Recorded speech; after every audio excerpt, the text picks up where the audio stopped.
Hello students, good morning and once again a warm welcome to all of you in the next part of this video lecture, right? So आज हम लोग lecture number 10 में बहुत ही ज़्यादा important reaction के बारे में discuss करने वाले हैं। आपको याद है हम लोगों ने शुरुआत किया था chemical properties of alkyl halide के बारे में, जिसमें हम लोगों ने कल के लेक्चर में थर्ड रिएक्शन के बारे में शुरुआत किया था, थर्ड कैटेगरी के बारे में शुरुआत किया था, that was reaction with the metals. Clear? Reaction with the metals में आपके दो रिएक्शंस आएंगे। सबसे पहला रिएक्शन था reaction with the magnesium, second वाला रिएक्शन था reaction with the sodium. Correct? तो प्रीवियस वीडियो लेक्चर में हमने मैग्नीशियम के साथ रिएक्शन करके जो भी आपका आंसर आया था वो हम लोगों ने डिस्कस किया। अब आज हम लोग क्या करेंगे, बहुत ही ज्यादा इंटरेस्टिंग रिएक्शन के बारे में, मार्क माय वर्ड्स, मैंने यहां पे कहा इंटरेस्टिंग रिएक्शन के बारे में आज आप डिस्कस करने जा रहे हो, that is reaction with the sodium metal. Clear? अब सर यहां पे इस रिएक्शन में इंटरेस्टिंग क्या है? बराबर जैसे बाकी रिएक्शन करते थे वैसे इस रिएक्शन पे सॉल्व करना है। आंसर इज यस, बट इस रिएक्शन को मैंने इंटरेस्टिंग क्यों बोला? बिकॉज इस रिएक्शन में कुछ ऐसा होने वाला है जहां पे आपके नंबर ऑफ कार्बन्स डबल होने वाले। क्या होने वाले स्टूडेंट्स? डबल होने वाले। Clear? So this is the really very interesting part. जिस रिएक्शन में आपने कार्बन लिया हुआ है एक बार और रिएक्शन करने के बाद प्रोडक्ट में आपके पास number of carbons will be double. Clear? अगर आप शुरुआत एक कार्बन से करते हो तो आपके पास आंसर में 2 कार्बन मिलेंगे। अगर आप शुरुआत 2 कार्बन से करते हो तो आपके पास प्रोडक्ट में 4 कार्बन मिलेंगे, मतलब ऑलमोस्ट आपके पास डबल कार्बन मिल रहा है। अब ये चीजें कैसी हो रही है उसके बारे में ही आप इस रिएक्शन में डिस्कस करने वाले हो। इसके लिए मैंने आपको बताया था रिएक्शन इंटरेस्टिंग है। क्लियर? एंड बहुत सारे बच्चों को पता है इस रिएक्शन के बारे में, ऑलरेडी आप लोगों ने 11th स्टैंडर्ड में डिस्कस किया था, तो ज्यादा डिटेल में ना जाके आपके will stick to the syllabus. जितने टॉपिक्स आपको यहां पे दिए हुए हैं उसी चीजों को हम लोग यहां पे क्लैरिफाई करेंगे। बट अगर आप इस चैप्टर को एनसीईआरटी वाइज, मतलब आपके कॉम्पिटिटिव एग्जाम्स के हिसाब से अगर आप इसको प्रिपेयर कर रहे हो तो उस चीज के बारे में भी मैं आपको इस वीडियो लेक्चर में क्लियर करा दूंगा, तो कोई डाउट्स आपका at the end of the session नहीं होना चाहिए इस टॉपिक को लेकर। अब जिन बच्चों को डर लगता है कि रिएक्शन सॉल्व कैसे करना है तो वो डर को बाजू में निकाल दो, आराम से सॉल्व करेंगे। क्लियर?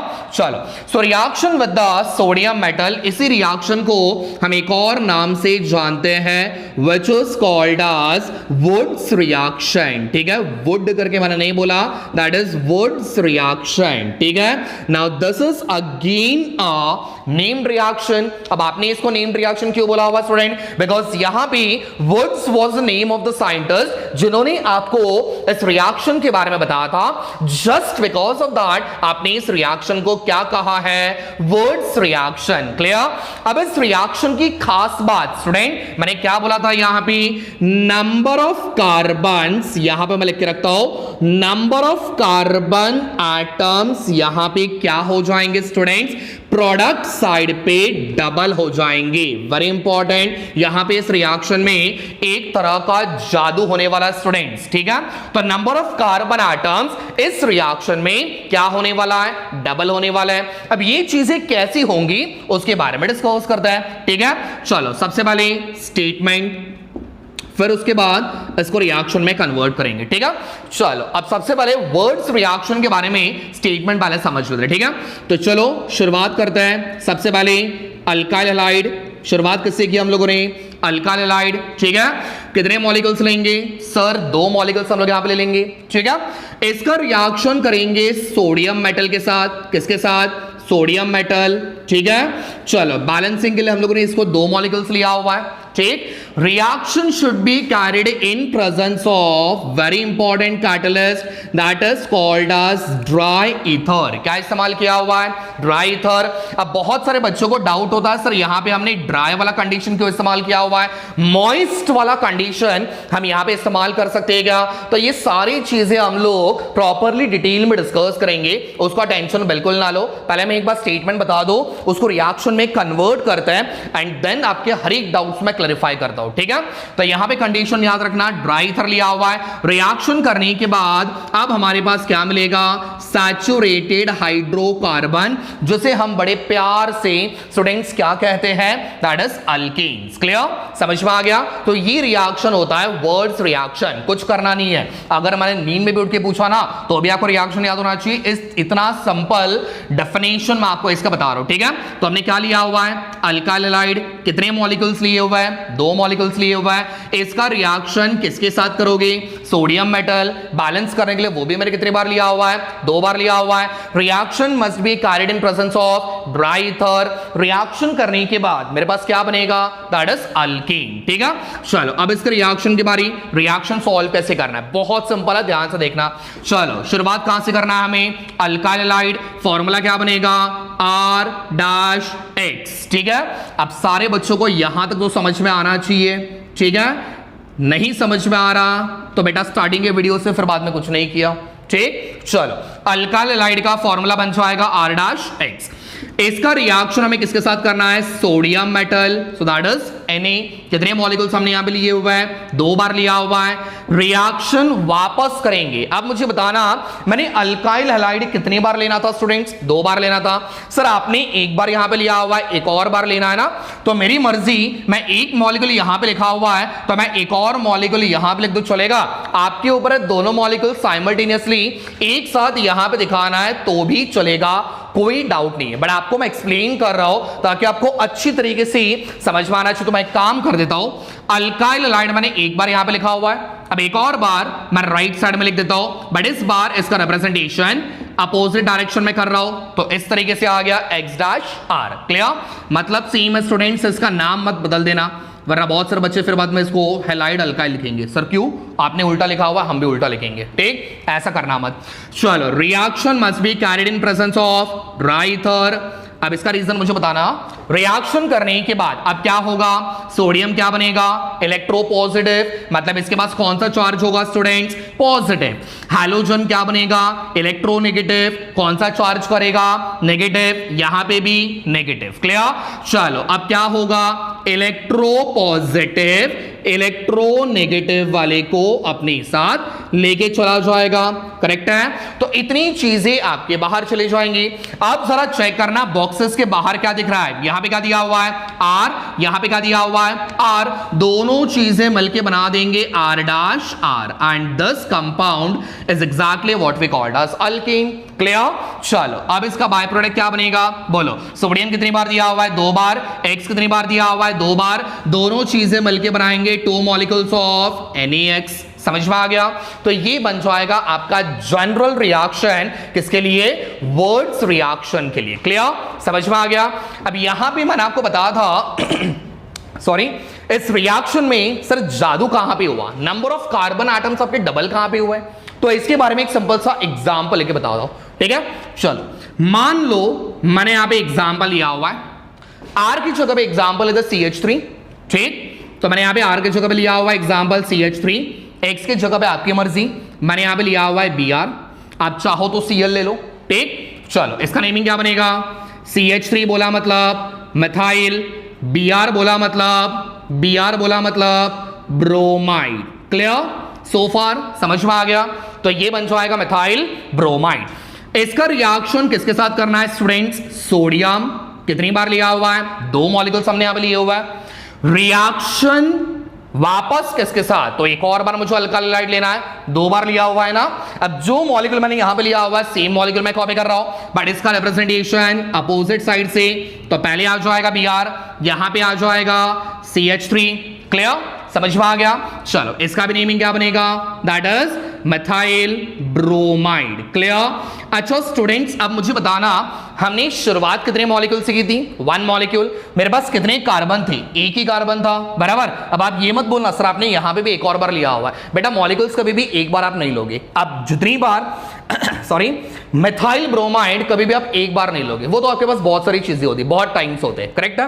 तो मेथाइल ब्रोमाइड आपने इसके अंदर एक ही कार्बन अभी कितनी बार लिया हुआ है, अब ये हमें तो यहां पे पता नहीं है, तो मैंने यहां पे 2 बार मॉलिक्यूल्स लिए हुए हैं, अब ये होते तो बहुत सारे हैं, करेक्ट है। तो मैंने बैलेंस करने के लिए 2 बार लिया हुआ, बट एक्चुअल में मेरे पास कितने कार्बन थे, एक ही कार्बन था, करेक्ट है। Reaction should be carried in presence of dry ether, clear. Reaction करने के बाद अब क्या होगा, इलेक्ट्रो पॉजिटिव और इलेक्ट्रो नेगेटिव एक साथ कंबाइन हो जाएंगे, तो यहां से आपका Br से लेके पूरा Br तक, ठीक है, समझ में आ गया। चलो बॉक्सेस के बाहर चेक करना, मेरे पास यहां पे क्या दिया हुआ है CH3, यहां पे भी मेरे पास क्या दिया हुआ है CH3, दोनों चीजें मिलके CH3 single bond CH3 plus by product क्या बनेगा, सोडियम 2 बार, Br 2 बार, दोनों चीजें मिलके बनाएंगे 2 मॉलिक्यूल्स ऑफ NeBr और इसका नाम बन जाएगा इथेन, क्लियर, समझ में आ गया। तो हमने शुरुआत की थी सिंगल कार्बन से और हमारे पास मिल गया double carbon, that is ethane, समझा। एक कार्बन से शुरुआत किया और मेरे पास आंसर में मिल गए 2 कार्बन, तो यहां पे डबल कार्बन हमारे पास हो गए, क्लियर, समझ में आ गया। तो ये खास बात होती है कौन सी रिएक्शन की, वर्ड्स रिएक्शन की, समझ में आ गया। अब कभी भी क्वेश्चन कैसा भी आने दो, ठीक है, अगर क्वेश्चन में दिया हुआ है, सपोज मेरे पास एक क्वेश्चन दिया हुआ है C2H5Cl और यहां पे बोला हुआ रहेगा Na in presence of dry ether, ठीक, अगर ऐसा क्वेश्चन दिया और इसका आंसर फाइंड आउट करने बोला हुआ है, स्टूडेंट्स कैसे करोगे। सबसे पहले चेक करना है मेरे पास क्या दिया हुआ है, सोडियम, कैटलिस्ट क्या दिया हुआ है, ड्राई ईथर, समझ जाना, वहीं पे क्लियर कर लो कौन सा रिएक्शन है, वर्ड्स रिएक्शन से सॉल्व करना, करेक्ट है। वर्ड्स रिएक्शन में सर ने क्या बोला था, जितनी नंबर ऑफ कार्बन आप लोगे उसका डबल आपके पास प्रोडक्ट में आएगा, करेक्ट है। तो मैंने यहां पे शुरुआत कितने कार्बन से की हुई है, 2 कार्बन, सोडियम के साथ रिएक्शन करोगे इन प्रेजेंस ऑफ ड्राई ईथर, तो आपके पास यहां पे आंसर बनेगा C2H5 single bond C2H5, clear. या फिर आप इसको कंबाइन करके C4H10 करके लिखोगे तो भी चलेगा, समझा। तो इस तरीके से आपको रिएक्शन सॉल्व करना है। तो ये था आपका वर्ड्स रिएक्शन के बारे में, ठीक है। अच्छा, एक और चीज यहां पे याद रखना, कॉम्पिटिटिव एग्जाम्स के हिसाब से वर्ड्स रिएक्शन हमेशा आपको even number of carbon atoms provide करता है। आई रिपीट, जब आप वर्ड्स रिएक्शन सॉल्व करते हो, क्लियर, वर्ड्स रिएक्शन जब आप सॉल्व करते हो, सारे बच्चों का ध्यान यहां पे, बहुत ज्यादा इंपॉर्टेंट पॉइंट है, जब आप वर्ड्स रिएक्शन सॉल्व करते हो तो यहां पे आपके पास हमेशा even number of carbon atoms आपके पास मिलेगा। Now this is really very important, Wurtz reaction हमेशा आपके पास even number of carbon provide करेगा। जैसे मुझे बताना, मैंने शुरुआत 1 कार्बन से की थी, मेरे पास यहां पे 2 कार्बन मिल गए, इथेन में कितने कार्बन है, 2 कार्बन है, तो ये इवन नंबर हो गया। मैंने यहां पे लिया था 2 कार्बन, मेरे पास यहां पे कितना मिला, 4 कार्बन मिला, तो 4 इवन हुआ कि ऑड हुआ, इवन हुआ, समझा, क्लियर है। तो वर्ड्स रिएक्शन हमेशा आपको सॉरी, वर्ड्स रिएक्शन हमेशा आपको even number of carbon atoms provide करेगा। अब इसका मतलब ये होता है क्या, सर ऑड नंबर प्रोवाइड नहीं करेगा, ऑड नंबर भी प्रोवाइड करता है, बट उसकी कैपेसिटी बहुत कम होती है, मतलब उसकी मिलने के चांसेस बहुत कम होता है, दैट इज माइनर कंपाउंड बनेगा। ये वाला बनेगा मेजर, ये वाला बनेगा मेजर, बट आपके जो ऑड नंबर्स में कार्बन मिलेगा, ऑड नंबर बोला मतलब 3 कार्बन, 5 कार्बन, जैसे प्रोपेन, पेंटेन, हेप्टेन, ये जो होता है ना, आप इसको बोलते हो ऑड नंबर ऑफ कार्बन। तो इसके मिलने के चांसेस होते हैं, लेकिन ये माइनर कंपाउंड होता है। कैसा होता है, माइनर, ठीक है। और बाकी सारे जो इवन नंबर्स रहेंगे वो आपके मेजर कंपाउंड होते हैं। क्लियर, समझ में आ गया। सो यहां पे आपका वर्ड्स रिएक्शन के साथ अल्काइल हैलाइड के केमिकल प्रॉपर्टीज के बारे में हम लोगों ने कंप्लीट किया। क्लियर, समझ में आ गया। सो आई होप आपको यहां तक रिएक्शन समझ में आ गए होंगे। अब हम शुरुआत करेंगे एक बहुत ही ज्यादा इंपॉर्टेंट टॉपिक के बारे में, जिसका नाम दिया हुआ है ऑप्टिकल आइसोमर्स। ठीक है, फटाफट आपके बुक में कॉपी कर लो। ऑप्टिकल आइसोमर्स के बारे में आपको डिस्कस करना है, तब तक इसका एक स्क्रीनशॉट निकाल लो। इसके बेसिस पे मैं कुछ क्वेश्चंस आपको प्रोवाइड करने वाला हूं, ये आपको सॉल्व करना है। ठीक है, ओके, सो आई होप सारे बच्चों को वर्ड्स रिएक्शन के बारे में समझ में आ गया होगा। अब हम शुरुआत करेंगे एक बहुत ही ज्यादा इंपॉर्टेंट टॉपिक के बारे में, विच इज ऑप्टिकल आइसोमर, या फिर आप उसको बोल सकते हो ऑप्टिकल आइसोमेरिज्म। क्लियर, समझ में आ गया। अब ये टॉपिक इतना इंपॉर्टेंट क्यों है? सबसे पहली चीज, पेपर में आपको एक क्वेश्चन आता है, डिफाइन ऑप्टिकल एक्टिविटी, ठीक है, and explain the optical activity for the following compound. आपके पास दो कंपाउंड होंगे, एक तो आपका 2-क्लोरोब्यूटेन और दूसरा लैक्टिक एसिड, ठीक है। ये दोनों चीजों का आपको ऑप्टिकल एक्टिविटी आपको बताना होता है, बट ऑप्टिकल एक्टिविटी आप कब बता पाओगे? जब आपको ऑप्टिकल आइसोमर के बारे में समझ में आएगा। क्लियर, ठीक है। तो पहले शुरुआत करेंगे ऑप्टिकल आइसोमर एग्जैक्टली क्या होता है, फिर उसके बाद हम डिटेल में जाएंगे ऑप्टिकल एक्टिविटी क्या होता है, सारी चीजें हम लोग डिटेल में डिस्कस करेंगे, ठीक है।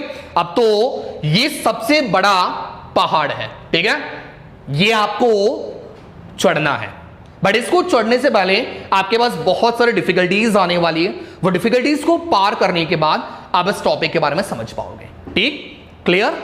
सो ऑप्टिकल आइसोमर एग्जैक्टली क्या होता है? हमने 11th स्टैंडर्ड में पढ़ा हुआ है आइसोमर्स एग्जैक्टली क्या होता है। What are isomers? आइसोमर्स का मतलब having same molecular formula but different structural formula और the different structure arrangement. Clear, तो आप उसको क्या बोलते हो? आइसोमर। बट यहां पे थोड़ी सी कहानी अलग है, ठीक है। अब बहुत सारे बच्चे मेरे को मन ही मन में गाली भी देने वाले हैं, बिकॉज यहां पे डेफिनेशन कुछ उस तरीके से आपको मैं बताने वाला हूं, ठीक। सो ऑप्टिकल आइसोमर्स, अब यहां पे मेरे पास एक वर्ड दिया हुआ है ऑप्टिकल, राइट। स्टूडेंट्स बिल्कुल टेंशन मत लो, एकदम आराम से जाएंगे। मेरे पास यहां पे दिया हुआ है ऑप्टिकल आइसोमर, ठीक है। यहां पे एक नया टर्म इंट्रोड्यूस किया हुआ है ऑप्टिकल, इसके बारे में जानेंगे बाद में, पहले समझते इसका डेफिनेशन क्या है, ठीक है। ऑप्टिकल आइसोमर्स कुछ ऐसे कंपाउंड्स होते हैं जिसके पास सेम मॉलिक्यूलर फॉर्मूला होता है, जिसका मॉलिक्यूलर फॉर्मूला कैसा होगा? दैट इज सेम, ठीक है, जिसका मॉलिक्यूलर फॉर्मूला सेम होता है और जिसका स्ट्रक्चरल फॉर्मूला भी सेम होता है, ठीक है। अब बहुत सारे बच्चों मन ही मन में गाली दे रहे, सर आपने 11th में कुछ और पढ़ाया था, 12th में कुछ और बता रहे, ये क्या हो गया? थोड़ा सा 2 मिनट टाइम दो। ऑप्टिकल आइसोमर में मॉलिक्यूलर फॉर्मूला कैसा होता है? सेम होता है। वरस स्ट्रक्चरल फॉर्मूला भी कैसा होता है? सेम होता है, करेक्ट है। अब यहां पे एक और चीज मैं बताने जा रहा हूं, ठीक है, एकदम दिल थाम के बैठना, ठीक है। मॉलिक्यूलर फॉर्मूला सेम हो गया, स्ट्रक्चरल फॉर्मूला सेम हो गया, इसके साथ साथ इसका केमिकल प्रॉपर्टी, मैंने शॉर्ट में लिखा हुआ है chemical properties as well as physical properties, as well as physical properties भी आपका सेम होता है। सर कुछ डिफरेंट है भी या नहीं? ये सारी चीजें सेम है। देखो पॉइंट समझ लो मैं क्या बोल रहा हूं। मैंने किसके बारे में बताया? ऑप्टिकल आइसोमर के बारे में बता रहा हूं। ऑप्टिकल आइसोमर्स कैसे होते हैं? कुछ ऐसे कंपाउंड जिसका मॉलिक्यूलर फॉर्मूला कैसा होगा? सेम। जिसका स्ट्रक्चरल फॉर्मूला भी कैसा होगा? सेम। अब जिसकी chemical properties as well as physical properties भी कैसी होंगी? सेम होंगी। सर कुछ डिफरेंट है भी या नहीं इसके अंदर? बेटा डिफरेंट है। अब उसी चीज के बारे में बताने जा रहा हूं। डिफरेंट यहां पे क्या होगा? क्लियर? सो यहां पे डिफरेंट क्या होता है? दे हैव, ठीक है, they have different behaviour, they have different behaviour towards the light. समझा? तो इनका बिहेवियर जो होता है, इनका बिहेवियर लाइट की तरफ, किसके तरफ? लाइट की तरफ कैसा होता है स्टूडेंट्स? डिफरेंट होता है। समझा? इसी वजह से यहां पे एक वर्ड दिया हुआ है ऑप्टिकल। ऑप्टिकल मतलब ऑप्टिक्स, जिसका मतलब होता है लाइट। क्लियर, समझ में आ गया। तो ऑप्टिकल इसका मतलब बन जाएगा लाइट। तो बाकी सारी चीजें सेम होती है, बट इसका बिहेवियर जो होता है, इसका नेचर जो होता है किसके प्रति, लाइट के प्रति कैसा होगा, डिफरेंट होगा। So this is exactly what we called as optical isomers. Clear students, समझ में आ गया। तो यहां पे बिल्कुल टेंशन वाली बात नहीं है। सर सेम क्या होगा, मॉलिक्यूलर फॉर्मूला होगा। सर सेम क्या होगा, स्ट्रक्चरल फॉर्मूला भी होगा। सर वापस सेम क्या होगा, chemical properties as well as physical properties भी सेम होगा। बट सर डिफरेंट क्या है, तो उनका बिहेवियर डिफरेंट होगा towards the light. So this is exactly what we called as optical isomer. अब यहां पे कोई भी लाइट चलेगा क्या, सो आंसर इज नो।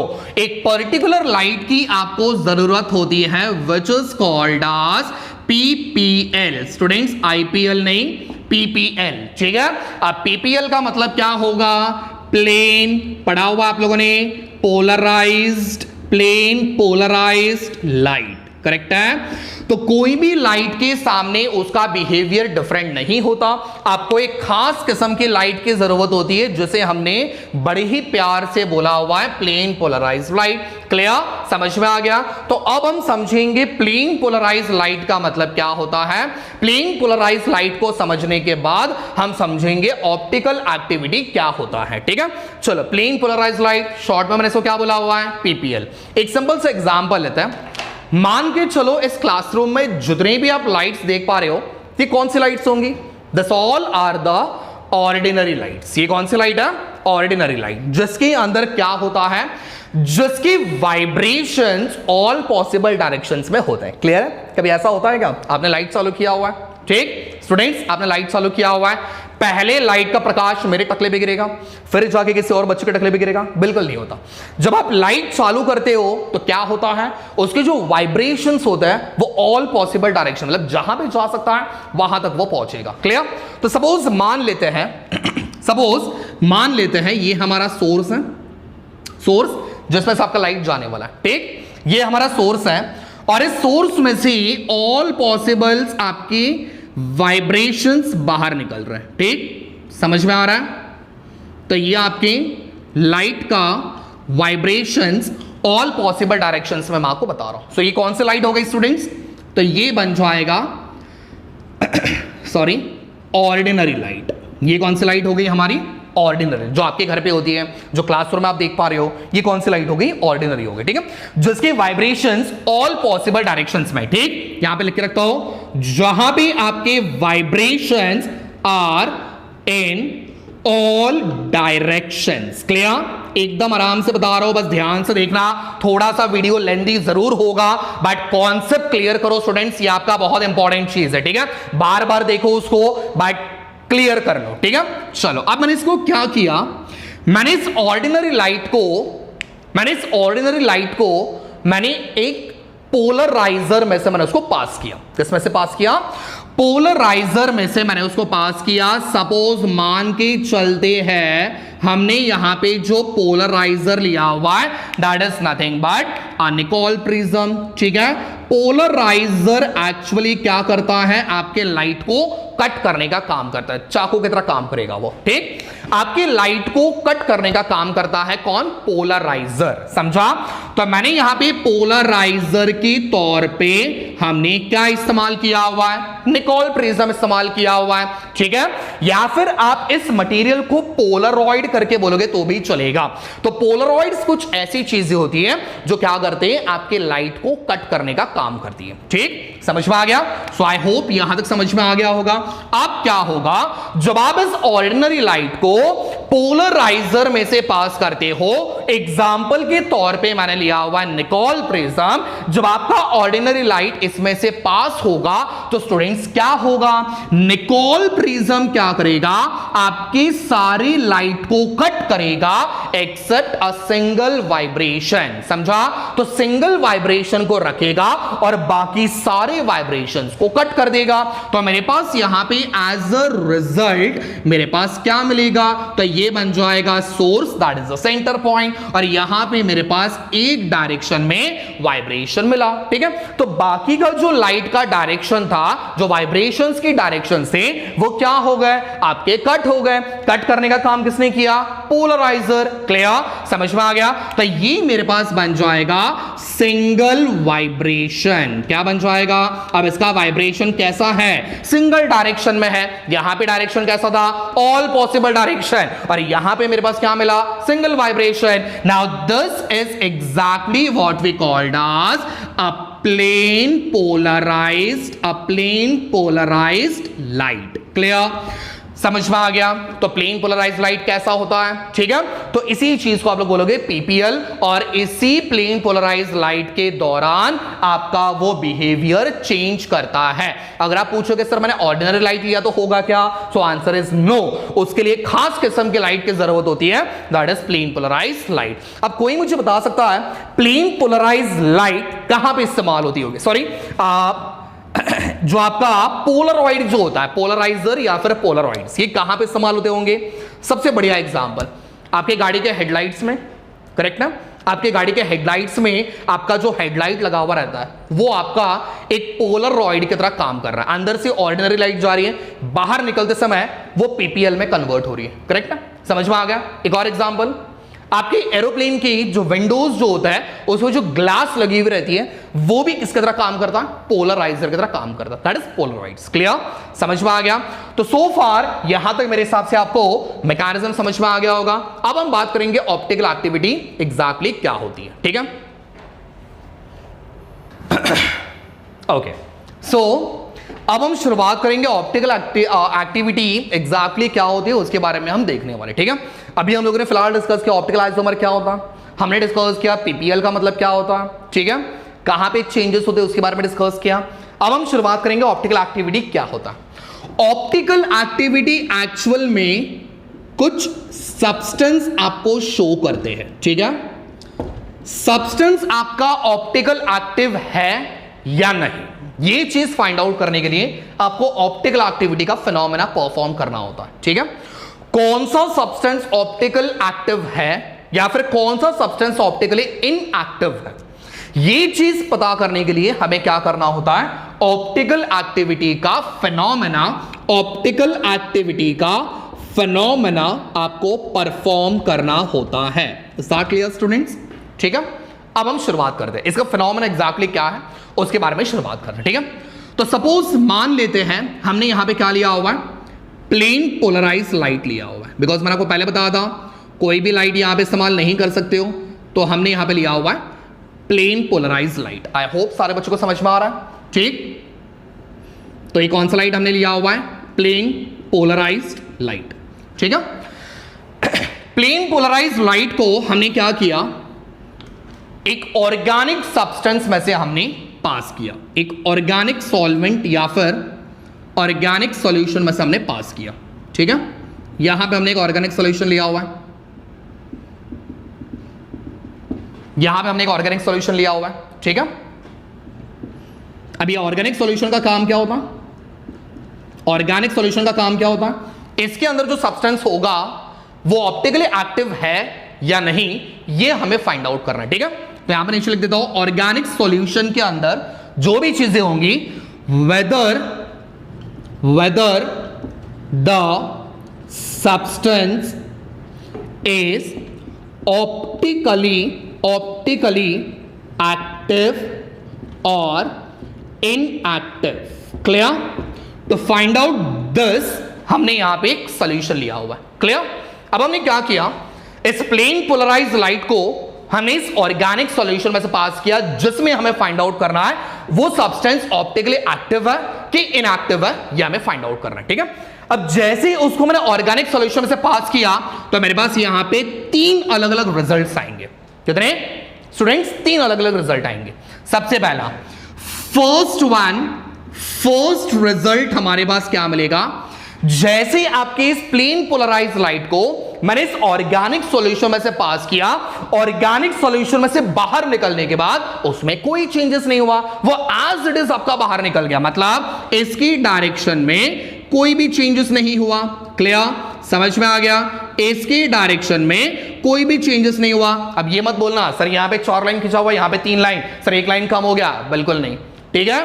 वो मैंने वहां पे जानबूझ के मैंने 3 लाइन मैंने ड्रॉ किया हुआ, चलो ले लो यहां पे एक और लाइन, ठीक, समझा, वरना उसमें बाद में डिफिकल्टीज क्रिएट करोगे। ओके, तो मुझे बताओ जैसे मैंने लाइन को पास किया था, सॉरी जैसे मैंने लाइट को पास किया था वैसा ही लाइट बाहर निकला, मतलब यहां पे ऑप्टिकल एक्टिव बिल्कुल नहीं हुआ। तो ये सब्सटेंस क्या होगा, this is optically inactive, clear. अगर इसके अंदर कोई रोटेशन नहीं हुआ तो इसका मतलब ये सब्सटेंस कैसा होगा, दैट इज ऑप्टिकली इनएक्टिव होगा, क्लियर, समझ में आ गया। चलो दूसरा रिजल्ट क्या हो सकता है, मैं यहां पे और करके लिखता हूं, या तो फिर ये आ सकता है, ठीक है। तो यहां पे दूसरा रिजल्ट क्या आएगा, रिजल्ट नंबर 2, ठीक। अब दूसरा रिजल्ट क्या होगा, आपका plane polarise light right hand side के तरफ रोटेट होगा, यानी कि कुछ इस तरीके से आपका सब्सटेंस रोटेट होगा, स्लाइटली टुवर्ड्स द राइट आपका ये रोटेट होगा, ठीक, समझ में आ गया। तो इसका डायरेक्शन राइट साइड पे आपका रोटेट हुआ, क्लियर, समझ में आ गया। अगर आपके डायरेक्शन में चेंजेस आ रहा है, ठीक है, ये कहां पे शिफ्ट हुआ, राइट हैंड साइड के तरफ शिफ्ट हुआ, या फिर आप इसे बोल सकते हो क्लॉकवाइज डायरेक्शन, कहां पे रोटेट हुआ, क्लॉकवाइज डायरेक्शन के तरफ रोटेट हुआ, क्लियर। अगर इसका रोटेशन राइट हैंड साइड की तरफ जा रहा है तो इसका मतलब ये सब्सटेंस कैसा होगा, सो ऑप्टिकली एक्टिव होगा, क्लियर, समझ में आ गया। इसका डायरेक्शंस में इसके बिहेवियर में चेंजेस हुआ, क्लियर। या तो फिर तीसरा रिजल्ट मेरे पास आ सकता है, result number 3, clear. Result number 3 क्या होगा, ये राइट हैंड साइड के जगह पे लेफ्ट साइड पे शिफ्ट होगा, तो इसका मतलब आपका डायरेक्शन कुछ इस तरीके से आएगा, क्लियर, समझ में आ गया। तो आपका डायरेक्शन कुछ इस तरीके से लेफ्ट हैंड साइड की तरफ शिफ्ट होगा, थोड़ा समझ जाना, ठीक है।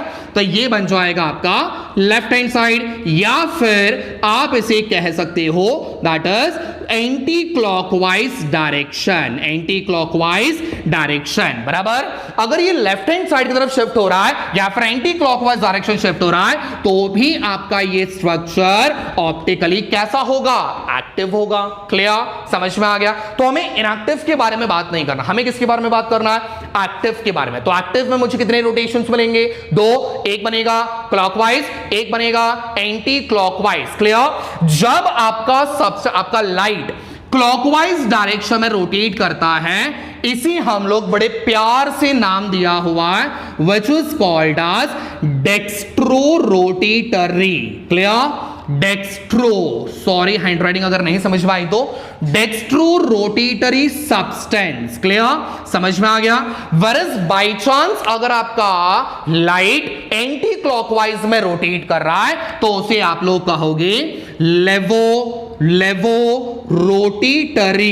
Rotatory substance, clear. डेक्स्ट्रो मतलब राइट साइड और लेवो मतलब लेफ्ट साइड, क्लियर, समझ में आ गया। डेक्स्ट्रो राइट और लेवो left, clear. So that was about the optical activity, और इसी फिनोमेना को आप लोग क्या बोलते हो, ऑप्टिकल एक्टिविटी, क्लियर। सो आई होप सारे बच्चों को समझ में आ गया होगा। तो आज के लेक्चर में हम लोग यहीं पे स्टॉप करेंगे। आपने क्या करना है, आपने सारी चीजों का एक प्रॉपर नोट्स बना लो। कहीं पे अगर आपको दिक्कत आ रही है प्लीज आपके कमेंट सेक्शन में आप मेंशन कर दो, आपके डाउट्स जल्द से जल्द मैं सॉल्व करने का ट्राई करूंगा, ठीक है।